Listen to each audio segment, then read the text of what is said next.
Okay, so, ayan. So, ito yung ipap-order natin. Fruit. Okay, ano bang tawag dito? So, ito yung ipap-order natin. Ano? So, ganito siya kalaki. Ayan. Ito yung ilalim niya. Ito. Ayan.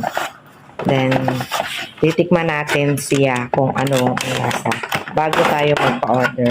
Kasi syempre, bago tayo magpa-order, kailangan muna natin tikman kung kasado ba panggaya, panlasa natin. Ano?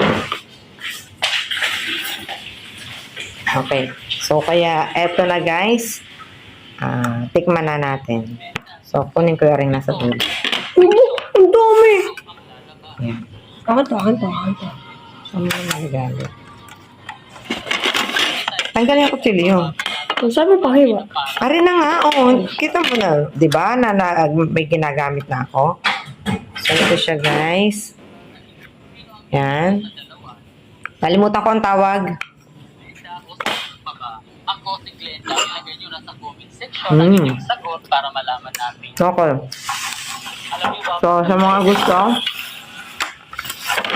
umorder ngayong Christmas, pwede. Kasi may mga tao na ayaw na talaga ng sobrang tatamis. Ano?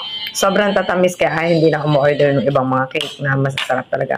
Mas gusto nila yung mga ganito lang. Ano? Mga chiffon cake. So, ito yan. So, may flavor siya.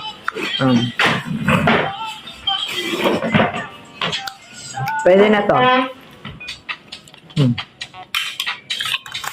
Isang pamilya, meron kang ganito, okay na sila.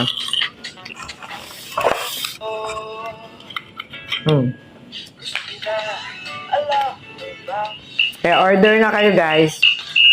Ang price, message ko na lang po sa inyo doon sa mga order. So order na po kayo. I-deliver ko pa po ha. Deliver ko na.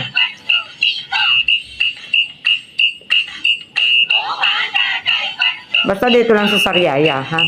Sariaya lang. Huwag lang masyadong kalayuan.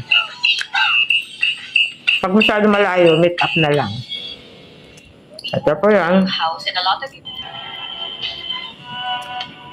Makatulong man lang tayo kahit pa paano.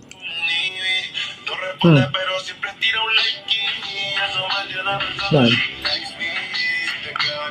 Ito na. Order na po kayo.